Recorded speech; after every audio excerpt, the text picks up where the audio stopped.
Hey, magandang araw ho sa inyong lahat mga kapatid. JDB uli ang inyong abang lingkod. So, meron hong plano si dating Pangulong Duterte ayon nga rito kay Jay Sonsa, and I hope hindi ho niya inimbentohan lamang ng kwento eto hong si Duterte sapagkat gawain niya po yun. Di ba? Known na siya dyan sa ganyang gawain. Now, sakyan na lang po natin. So kung ipadidisbar ni Duterte si Luistro, bakit hindi pa noon?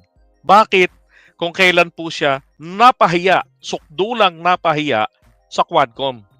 Imagine, dati kang presidente, both of you are lawyers, di ba? Pinag-recite ka, tapos yung ni-recite mo naman, yun na pala yung magiging, kumbaga,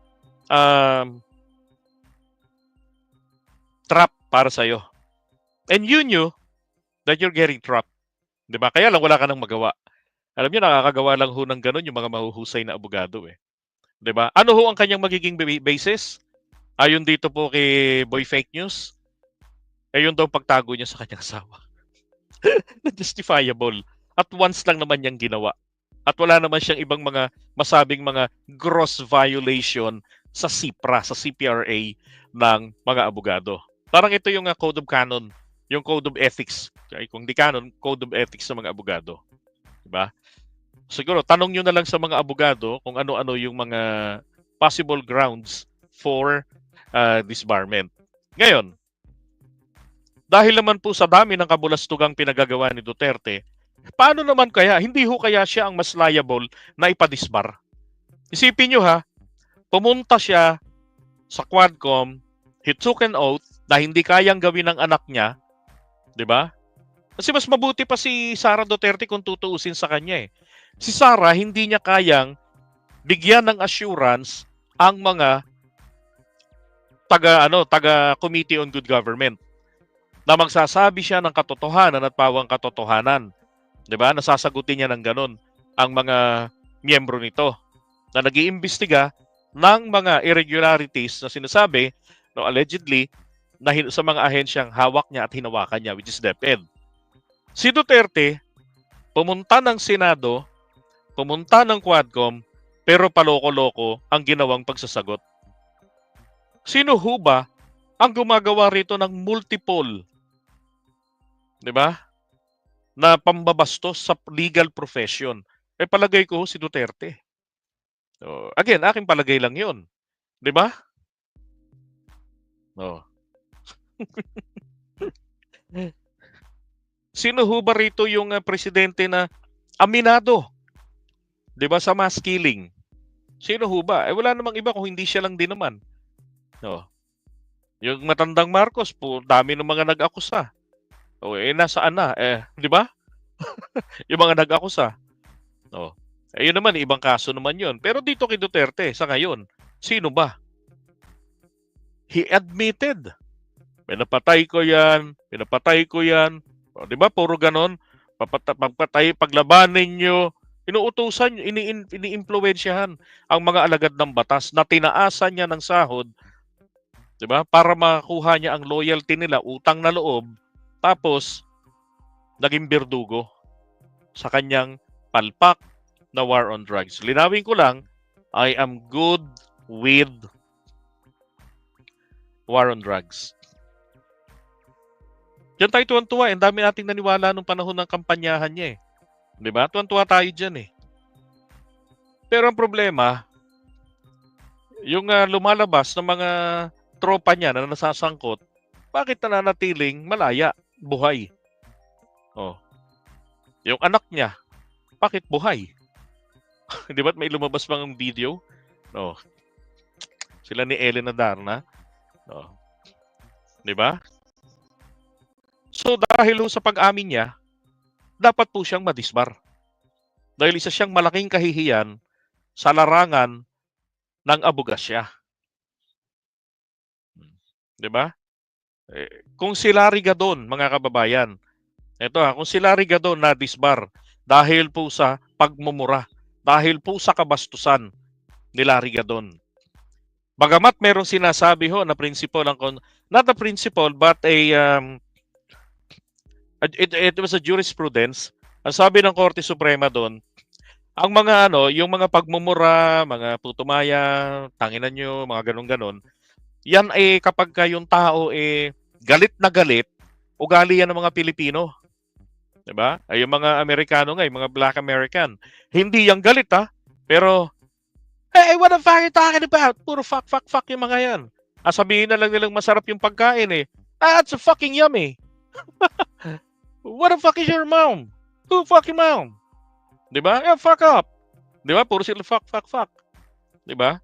So rito sa Pilipinas, hindi sila nakakasuhan sa ganun. Dito sa Pilipinas, tayo pagkagalit, puta na, labas sa matapang. Pag may lumabas sa matapang, halika, kampi tayo. May matapang doon, inabay ako 'Di ba? Oh. Tapos ngayon, sabi ni aral ka muna boy. Pre, nag-aral na ako, political science pa. Tapos, Comtech din ako. Diba? Tapos software technician and nag-aral din ako ng electronics. Okay? Sawa na nga ako pero gusto ko pa. Ikaw, anong narating mo? Alright? So, di ba? Itong pinagagawa ni Duterte, isang malaking kahihiyan sa larangan po ng mga abogado. Kaya ako naniniwala, dapat po ito ay sampahan po siya po ang talagang dapat sampahan ng disbarment. Imagine, 'di ba? Isang abogado tapos may mga kaso ng pagpatay. Tapos nagkaroon ng national policy, pumalpak yung unang sigwa ng war on drugs niya. Nagkaroon ng pangalawang sigwa, ganun pa rin yung nangyari. Wala pa rin pagbabago. Tapos wala ho siyang apology. Hindi ba sabi niya sa Quadcom, I did it for the nation, ganyan. Ginawa ko yan para sa bayan ko. Di ba? Sabi niya, hindi po nangangahulugan na ginawa niya ito para sa bayan, tama na po siya. Am I correct? Di ba? Tama, 'di ba? Hindi, ulitin ko ang premise ko. Hindi nangangahulugang ginawa mo ito because you love your country ay tama ka na. 'Di ba? Kasi po, kahit po ito'y ginawa natin para sa ating bayan, dapat po we did it right fully. 'Di ba? Kung may mga lapses, iba naman ho ang lapses. 'Di ba? Yan case to case basis 'yan. Pero imagine, bakit ayaw man lamang mag-apology? Ayaw man lang mag-sorry? Napakinggan niya yung sinabi ni Congressman Ernix Junicio ng Manila na yung kaibigan niya, naalala niyo yun?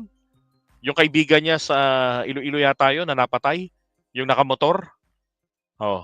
Yung taong yun, walang kinalaman sa illegal drugs, walang record, wala lahat. Anong nangyari? Inilista nila na high profile pagkatapos itumba. Anong sabi lang ni Duterte? Alam mo, ganun lang. 'Di ba? Sa yan.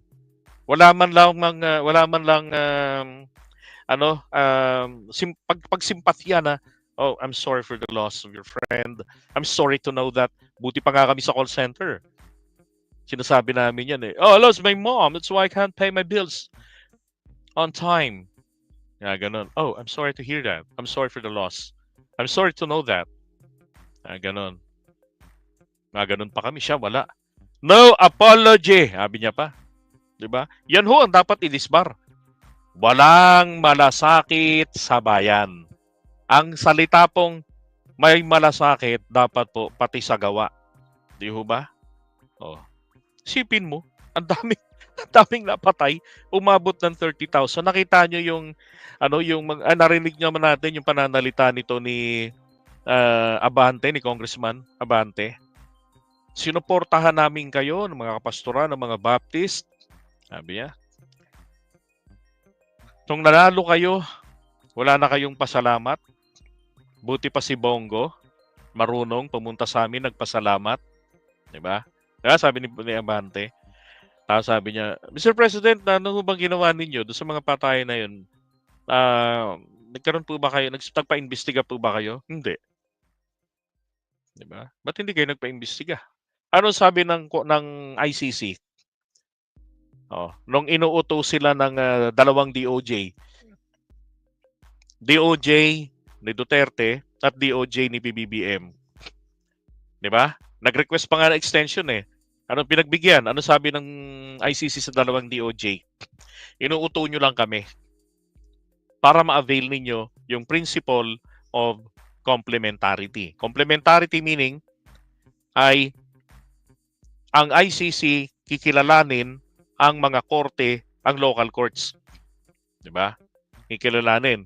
Kasi kapag ang mga kaso, yung tatlong kaso na hawak na may jurisdiction ng ICC ay nililitis ang mga akusado dun sa bansa niya o iniimbestigahan, bibitiwan nila ang kaso.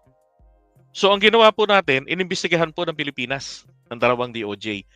Kaso hindi nakalusot. Bakit? 7,000 ang namatay sa EJK ng war on drugs. Ang isinabmit 200 investigation. Wala nga sa kalahati eh. So hindi sila pinagbigyan. Kaya itinuloy. 'Di ba? Itinuloy po. Okay? Pero para sa akin dito, dapat siya ho ang i-disbar.